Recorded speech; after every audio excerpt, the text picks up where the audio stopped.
inmediatamente a conversar con Alejandra Dinegro. Ella es investigadora del proyecto Fair Work Perú de la Universidad Oxford, que bueno, le dieron esta responsabilidad de una investigación de un año. Se terminó el plazo y ella ya está con nosotros en el set aquí para compartir las principales conclusiones, digamos, de esta investigación que pone sobre la mesa, ¿no?, en qué condiciones están trabajando hombres y mujeres que laboran en plataformas, en los aplicativos, ¿no?, delivery, taxi y otras empresas logísticas. Alejandra, ¿cómo estás? Bienvenida. ¿Qué tal, Valeria? Muy buenas tardes. Muchas gracias por el espacio y por la invitación. Este estudio, que ha tomado un año, este proyecto, Alejandra, ¿cuáles han sido las principales conclusiones que ustedes han podido observar? Oh, claro que sí. Ese es el primer estudio financiado por la Universidad de Oxford que trata de destacar las buenas y las no tan buenas prácticas de un trabajo justo en el empleo en plataformas, ¿no?, más conocido como las apps de taxi, de delivery, que son las que más conocemos y más usamos. Entonces, después de una triangulación de datos, ¿esto qué significa? Revisión documental, todo lo que existe en nuestro país, entrevistas a trabajadores, conductores, repartidores, y una revisión de pares con el estándar justamente de Oxford, es que estamos concluyendo aquí, de acuerdo al análisis de 10 plataformas, incluyendo 2 nacionales y 8 transnacionales, que solamente 2 de ellas presenta uno de los 5 principios de trabajo justo en nuestro país. ¿Qué quiere decir esto? Que las personas que trabajan en esas plataformas, llámese taxi por aplicativo, delivery por aplicativo, no están trabajando en las condiciones, digamos, en las que uno mínimamente esperaría. Claro que sí. Lo que hace este estudio es tratar de destacar si se presentan contratos justos, ¿no? Okay. Si, por ejemplo, hay un vínculo o no, pero mínimamente que los términos y condiciones estén claros, ¿no? Estén en español, estén de fácil acceso, ¿no? Que se establezca cierta responsabilidad. En este punto, solamente Urbaner y Cabify son los que han obtenido un punto. Uno de los 10. Uno de los 10 puntos, que es lo que califica. Calificamos también representación justa, gestión justa, pago justo, ¿no? Y aquí encontramos que, por ejemplo, en cuestiones de pago, ¿no?, como es lo que la persona vive en su día a día y en su mes a mes, ninguna plataforma obtuvo un pago, un punto justo, ¿no? ¿Eso qué significa? Que están ganando, digamos, fuera de sus costos asociados a su trabajo, casi por debajo del salario mínimo legal que establece nuestro país. ¿Y cuánto, digamos, cuán importante es para algunas personas este trabajo, ¿no?, como principal ingreso para su familia o para su hogar? El 80% de las personas que trabajan en aplicativos móviles genera su primera fuente de ingreso a través del trabajo de delivery, de taxi. Estamos hablando del 80% de las personas.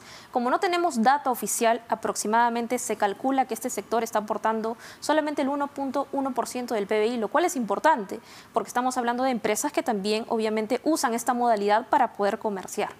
¿Qué más? No tenemos cifras de cuántos conductores. Se calcula que hay 100.000 conductores, se calcula que hay 46.000 repartidores tan solamente en la ciudad de Lima.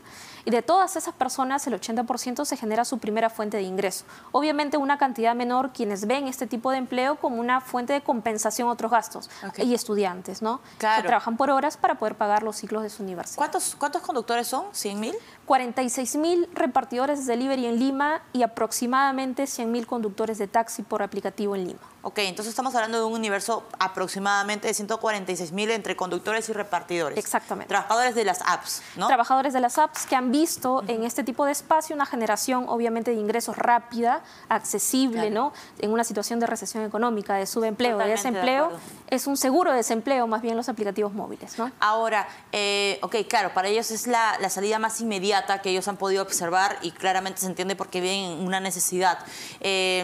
Pero pues no están recibiendo la protección laboral como se quisiera, ¿no? Recuerdo que hace ya unos años el Ministerio de Trabajo iba a discutir como un protocolo. ¿Se había avanzado algo de esto? Hay una peculiaridad en nuestro país, como también sucede en otros países de la región, es que tenemos un vacío normativo de regulación, tanto en el plano laboral, en el plano también tributario, ¿no? Entonces, estas personas están fuera de los márgenes de la regulación laboral que existe en nuestro país. O sea, ¿un SUNAFIN no los podría fiscalizar? No, porque no los consideran trabajadores.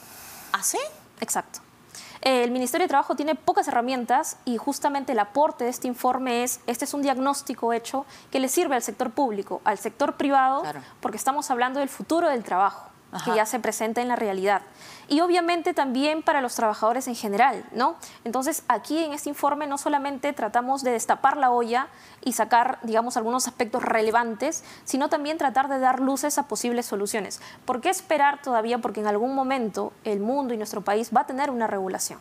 Pero es mejor llegar preparados y listos, por ejemplo, en materia de acoso sexual, en materia de fiscalización laboral, en materia de protección de datos personales. Se puede ir trabajando sin necesariamente empezar por el cuello de botella, que es la legislación. ¿Y cuántos de estos 146.000 trabajadores, personas, trabajadoras que laboran ya sea como conductores o como repartidores, tienen o ganan un salario mínimo vital, que es de 1.025 ahora? Perdón, 1.050. Sí. Menos del 50% de la data que nosotros hemos encontrado, y eso depende de una serie de factores, la cantidad de horas que le dediquen, los gastos asociados a su trabajo. Recordemos que ellos asumen con todos los gastos, pagos de combustible, alquiler de movilidad en el caso, si están pagando una moto, el seguro, ¿no? Ellos recurren al SOAT como la principal fuente de protección. Fuera de todos esos gastos, encontramos que el 50% está por debajo del salario mínimo legal. La mitad de personas que trabajan como conductores y repartidores, o sea, los que trabajan con app, ganan menos de 1.025 soles. Sí, fuera de todos los gastos asociados a su trabajo. Y eso sin contar que tienen que pagar vivienda, porque la mayoría de ellos, población migrante, son jóvenes, son padres de familia. ¿Y cuántos de ellos tienen protección social? O sea, qué sé yo, pues ¿están en planilla ninguno? No hay planilla en el trabajo de plataformas porque el principal debate sobre el tema es que no son reconocidos como trabajadores, no hay un vínculo contractual de por medio, ¿no?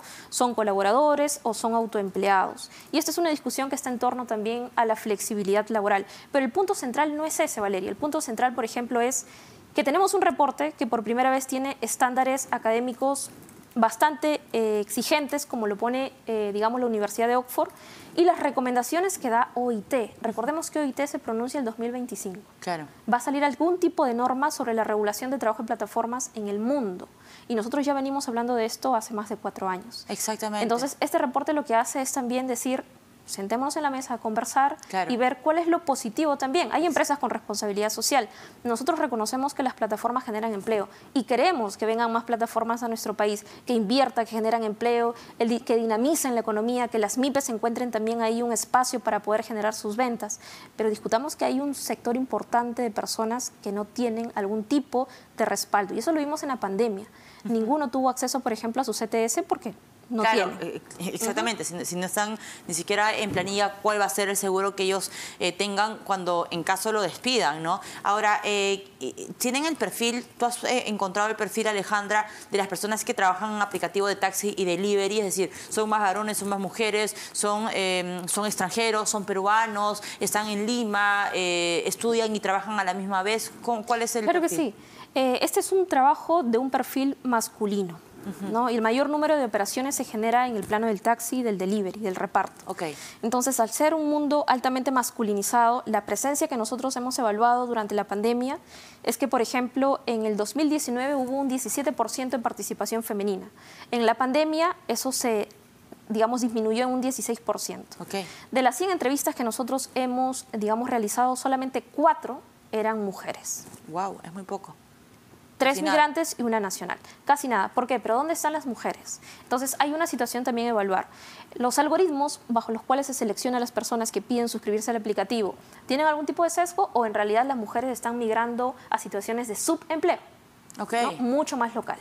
¿No? Pero además es un trabajo de riesgo también. Nosotros hemos reportado situaciones de acoso sexual. Hay usuarios que cuando identifican que una persona repartidora o conductora de taxi es mujer, les piden que suban a sus departamentos y los reciben en ropa interior. Entonces, una trabajadora, ¿cómo se puede defender si cuando va al Ministerio de Trabajo tú no existes para mí? Ahora, es lamentable eso que nos estás contando, Alejandra, pero claro, es lo importante de este tipo de estudios porque claramente es una realidad que existe, que está latente, que ha crecido a raíz de la pandemia, pero que lamentablemente ni el gobierno, o sea, el Estado como Ministerio de Trabajo no ha volteado, no ha girado la cabeza y ha dicho, ok, eso es así, existe y vamos a hacer algo para poder atenderlos. ¿Qué va a pasar o cómo estamos a comparación de otros países de la región? Estoy pensando en Brasil, en Argentina, en Colombia. ¿Es la misma situación que se ve en el Perú?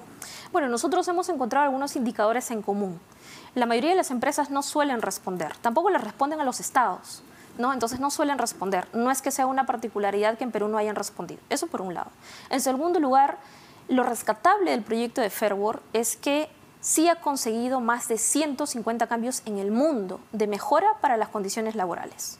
Y esto, ¿cómo se ha conseguido? Justamente a raíz de la evidencia, ¿no? Y tratar de articular con el sector público y sector privado. Como yo te mencionaba, nadie quiere que los aplicativos se vayan, sino vamos a tener a más de 146.000 personas sin trabajo. Exactamente. Más aún cuando vemos que la principal fuente de ingreso, la mayor parte se dedica a ello. Entonces, ¿qué queremos con esto? Que esos impactos positivos que se han conseguido en otros países, Colombia, Ecuador, donde hay protocolos inclusive para frenar el acoso sexual en plataformas, para darle mecanismos de protección, cascos, rodilleras, claro, ¿no? Como sucede, se puede replicar también aquí en Perú.